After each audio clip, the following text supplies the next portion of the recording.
बात आपके सामने। क्या पेपर लीक नहीं हुए?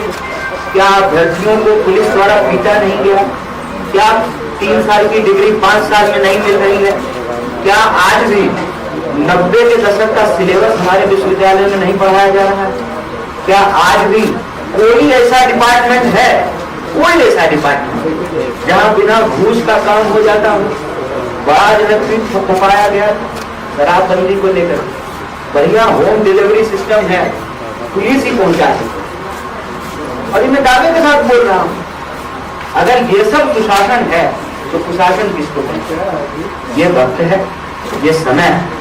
हम बिहार के लोगों से अपील करना चाहते हैं कि यह जो भटकाने वाली, लड़ाने वाली, गुमराह करने वाली और देश की संपत्ति को, बिहार की संपत्ति को लूट करके अपने दोस्तों को के तिजोरी में पहुंचाने वाली जो सरकार है, उसको बदला जाए। और बार बार इतिहास के गुणगान से वर्तमान को छुपाने और भविष्य को चुराने की जो इनकी साजिश है, उसका पर्दाफाश किया जाए। बिहार के लोगों को निराश होने की जरूरत नहीं है। हम कहते हैं कि मायूसी की कोई आवश्यकता नहीं है। आपको अगर अपने स्थानीय विधायक से गुस्सा है तो वो गुस्सा सरकार को परिवर्तित करने के रूप में परिणत होना चाहिए।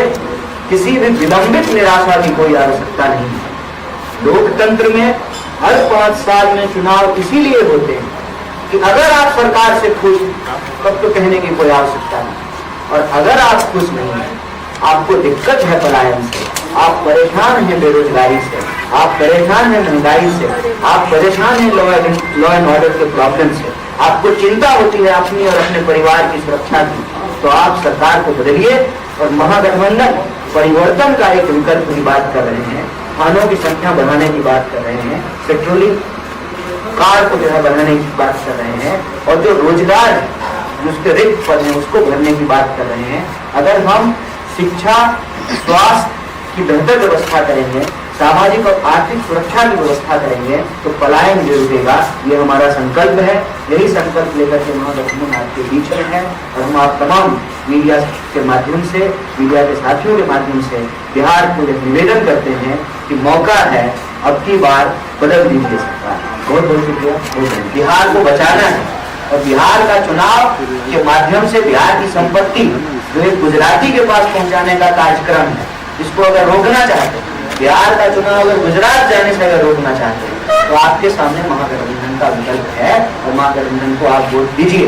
और सैद्धांतिक तौर पे हम राजनीति में अपराध का और अपराधियों के राजनीतिकरण का विरोध करते हैं। आपको अपराधियों को वोट नहीं देना है, नहीं। कन्हैया जी, आप खूब प्रेम से आपकी बात, ठीक है, 30 सेकंड लेके नहीं आया, पूरा आधा घंटा। दूसरा, कैट के रिपोर्ट की यूटिलिटी सर्टिफिकेट और कैट को यूटिलिटी सर्टिफिकेट देने का काम मौजूदा सरकार है। जो आप व्हाट अबाउट दिस कर रहे हैं ना, इसका जवाब तो आप सरकार से पूछिए कि क्या हुआ है, क्या नहीं हुआ। हम तो सरकार से सवाल उठा रहे हैं कि भाई हजारों करोड़ का हिसाब आप क्यों नहीं दे रहे। और जो मौजूदा सरकार होगी, जो वित्त मंत्री होंगे, जो अभी के शासन प्रशासन को चला रहे हैं, वो यूटिलिटी सर्टिफिकेट देंगे ना, हम बड़ी यूटिलिटी सर्टिफिकेट। अब पूछिए, आपने कहा कि जब महागठबंधन की सरकार बनी, प्रधानमंत्री के लिए 8,200 करोड़ का जो है ना पूर्ण खटोला खरीदा गया है, वो कौन चाचा जी का पैसा है? कौन जमीन बेच करके प्रधानमंत्री का हवाई जहाज खरीदा गया है? वहीं से आएगा जहाँ से विधायक लोग को पेमेंट मिलता है, वहीं से आएगा जहाँ से उनके लिए कोठियां बनाई गई है, वहीं से आएगा जहाँ से उनको, फिर वो मर गए तो उनकी पत्नी को पेंशन दिया जाता है। क्या कर रहे हैं? प्रायोरिटी समझ में नहीं आ रहा है। नेता को पैसा, पेंशन देने के लिए पैसा है, मास्टर साहब को पेंशन देने के लिए, सिपाही को पेंशन देने के लिए पैसा नहीं है, कलाकारी कर रहे हैं। रोड बनाने के लिए कहते हैं कि रोड बनाएंगे, टेंडर निकालते हैं, बड़ी बड़ी कंपनियां हजारों करोड़ का रोड बनाती है, और फिर टोल लेकर के हमसे माल वसूलते हैं। और अपना घर बनाने के लिए, अपना कोठी बनाने के लिए, अपना फ्लैट बनाने के लिए पैसा है, वो पेमेंट कहाँ से आ रहा है? कहाँ से हवाई जहाज खरीदा गया 8,000 करोड़ का? वहीं से पैसा आएगा। जहाँ चाह वहाँ राह, अमृत को नहीं दोस्त को साईं। सत्ता मिल गया तो कुछ भी बोल रहे हैं। अगर हम नौकरी देना चाहते हैं तो नौकरी दे सकते हैं। चाह लिए गृह मंत्री को, अपने बेटा को बीसीसीआई का सेक्रेटरी बना दिए हैं ना, वो कहाँ से जो है कौन सा क्रिकेट का ट्रेनिंग लेकर के आया था? कैसे बना दिए? बैट्समैन था, गेंदबाज था, क्रिकेट एकेडमी में पढ़ा था, क्रिकेट एकेडमी का ट्विटर है। ये सब फालतू जो है भटकाने वाली बात है। हम नौकरी देंगे, हम कह रहे हैं बिहार की जनता हमको मैंडेट दे, हम नौकरी देंगे, और नहीं देंगे तो कोई लाइफ टाइम रिचार्ज है क्या कुर्सी? 5 साल में बदल दीजिएगा। हम तो यही कह रहे हैं कि 5-5 साल में सरकार को बदलने की व्यवस्था क्यों है? अगर हम अपने वादे को नहीं निभाएंगे तो बदल दीजिएगा। 20 साल से इन्होंने अपना कोई वादा नहीं निभाया है, उसका तो जवाब है नहीं इनके पास।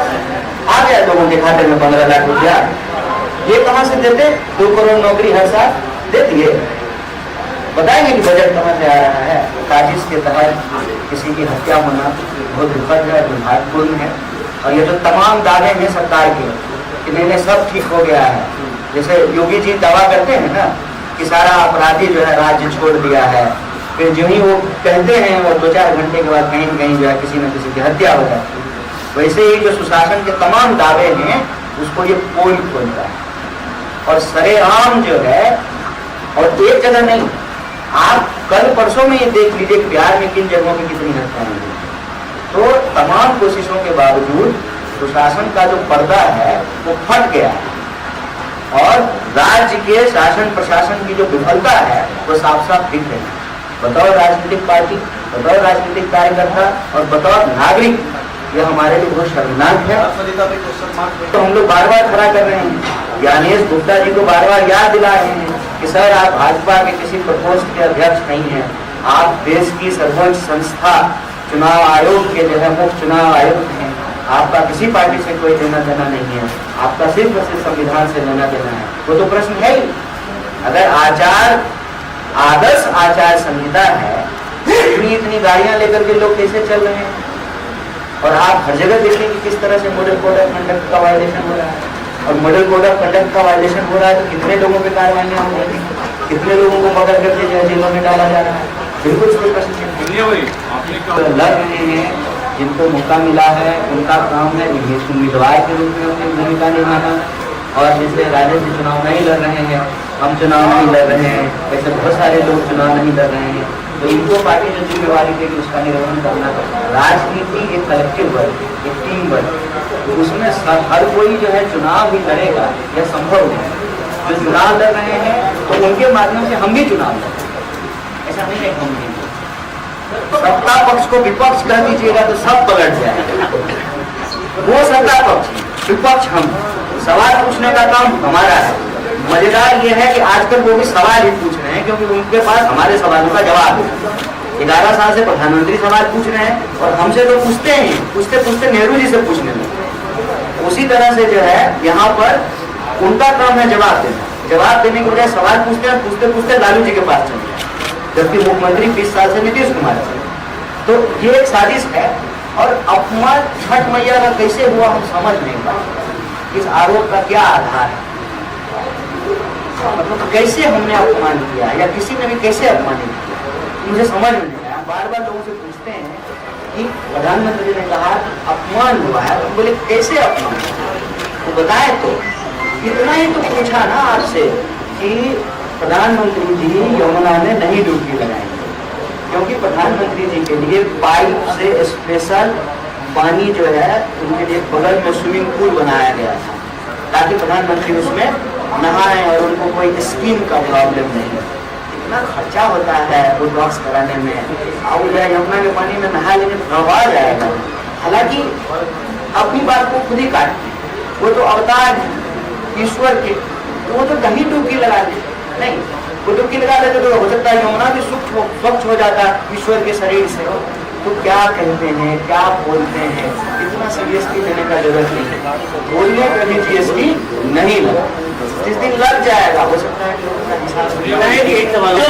आप भी बहुत पढ़े लिखे हैं, कांग्रेस के बहुत बड़े उम्मीदवार पढ़े लिखे, तो क्या आप लोगों ने ये नहीं सोचा कि कन्हैया कुमार को एक तो पढ़े लिखे उर्दू उम्मीदवार बना दिया, उनको मुख्यमंत्री का चेहरा बना दिया जाए? सुनिए ना, आप इतना चिंता नेता का मत कीजिए। नेता लोग से पढ़े लिखे नहीं तब तो जनता आप जनता का चिंता कीजिए। पढ़े लिखे नहीं, जनता का एजुकेशन का हालत क्या है उसकी चिंता कीजिए। आजादी से पहले की बनी हुई यूनिवर्सिटी है पटना यूनिवर्सिटी, उसका हॉस्टल माथा पे गिरता है।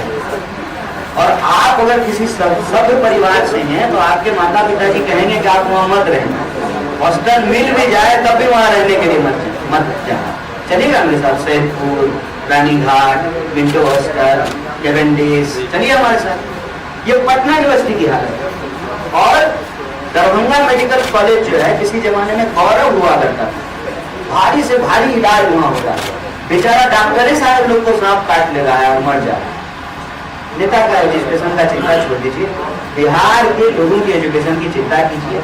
नेता का क्या है, एजुकेशन नहीं भी होगा तो क्या फर्क पड़ता है, जनता वोट देगी, चुने जाएंगे। क्योंकि क्वालिफिकेशन डिग्री देख करके तो नहीं होता है ना। ऐसा होता तो प्रधानमंत्री भी प्रधानमंत्री नहीं होते, उनको भी नकली डिग्री बनाने का जरूरत नहीं पड़ता।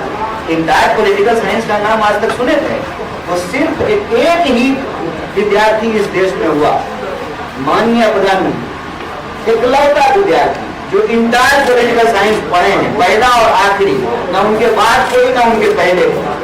क्या है इन पैसों का? और एक बात बताइए, शासन प्रशासन चलाने के लिए अनुभव जरूरी होता है ना, कि कागज का डिग्री ज्यादा जरूरी है? अगर कागज का डिग्री मैंडेटरी है तो बना दीजिए एक कानून कि जिसके पास कम से कम पीएचडी होगा वही चुनाव लड़ेगा। तो जिस दिन ये नियम बन जाएगा उस दिन आप नेताओं की चिंता मत कीजिए, उस दिन उसका डिग्री भी बन जाएगा। बन गया ना तुम्हारा चौधरी का डिग्री।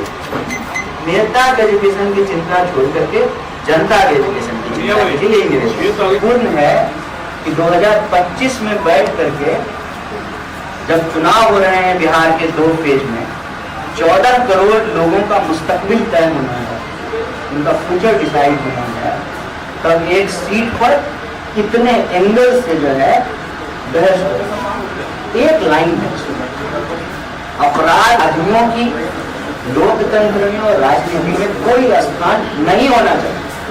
और इसका फैसला सिर्फ और सिर्फ कोई कर सकता है तो वो लोग कर सकते हैं जिनको वोट देने का अधिकार है। आप अपराधियों को हराएंगे, पार्टी अपराधियों को टिकट देना बंद कर।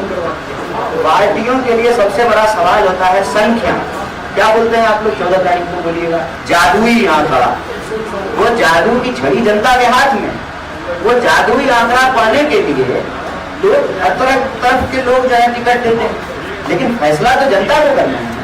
जनता अपने मुद्दों पर वोट करे, ये प्रवृत्ति अपने आप रुक जाएगी। और ये दुर्भाग्यपूर्ण है कि सुशासन के तमाम दावों के बावजूद चुनाव के बीच में जब आदर्श आचार संहिता लगी हुई है तब एक हत्या हो जाती है, फिर उसको जातीय रंग देने की कोशिश की जाती है, ताकि फिर से 2025 में भी जनता के जो सवाल हैं, रोजी रोटी, कपड़ा, मकान, शिक्षा, स्वास्थ्य, सड़क, बिजली, पानी और सब लोगों की भागीदारी, उन सवालों को पीछे धकेल दिया जाए और बार बार ये बताने की कोशिश की जाए कि बिहार के लोग ही नहीं बदलना चाहते, बिहार के लोग बदलना चाहते हैं और बदलाव का विकल्प महागठबंधन है। आपके माध्यम से बिहार को अपील करना चाहते हैं, वोट कीजिए, परिवर्तन के लिए वोट कीजिए, महागठबंधन की सरकार बनाएंगे और बिहार के लोगों के सपनों को मुकम्मल अंजाम तक पहुंचाएंगे, उसको हकीकत। बहुत शुक्रिया, बहुत धन्यवाद।